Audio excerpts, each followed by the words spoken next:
رسول اللہ صلی اللہ علیہ وآلہ وسلم نے فرمایا، حج اور عمرہ ایک کے بعد دوسرے کو ادا کرو، اس لیے کہ یہ دونوں فقر اور گناہوں کو اس طرح مٹا دیتے ہیں جیسے بھٹی لوہے، سونے اور چاندی کے میل کو مٹا دیتی ہے، اور حج مبرور کا بدلہ صرف جنت ہے۔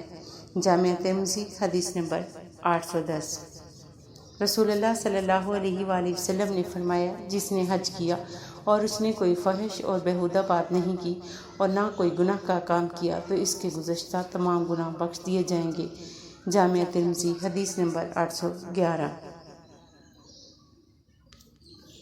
نبی کریم صلی اللہ علیہ وآلہ وسلم نے 3 حج کیے، 2 حج ہجرت سے پہلے اور 1 حج ہجرت کے بعد۔ اس کے ساتھ آپ نے عمرہ بھی کیا اور 63 اونٹ ہدیے کے طور پر ساتھ لے گئے، اور باقی اونٹ یمن سے علی لے کر آئے۔ ان جہل کا ایک اونٹ تھا، اس کی ناک میں چاندی کا ایک حلقہ تھا۔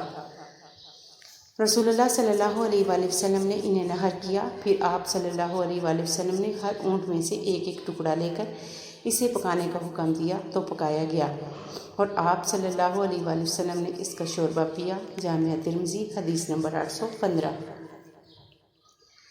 نبی کریم صلی اللہ علیہ وآلہ وسلم سے پوچھا گیا کہ کون سا حج افضل ہے؟ آپ صلی اللہ علیہ وآلہ وسلم نے فرمایا، جس میں کثرت سے تلبیہ پکارا گیا ہو اور خوب خون بہایا گیا ہو۔ جامع ترمذی حدیث نمبر 827۔ رسول اللہ صلی اللہ علیہ وآلہ وسلم نے فرمایا، جو مسلمان بھی تلبیہ پکارتا ہے، اس کے دائیں یا بائیں پائے جانے والے پتھر، درخت اور ڈھیلے سبھی تلبیہ پکارتے ہیں، یہاں تک کہ دونوں طرف کی زمین کے آخری سرے تک کی چیزیں سبھی تلبیہ پکارتی ہیں۔ جامع ترمذی حدیث نمبر 828۔ ویڈیو اچھی لگے تو چینل کو لائک اور سبسکرائب کریں تاکہ اس طرح کی معلوماتی ویڈیو آپ کو بر وقت ملتی رہیں۔ شکریہ۔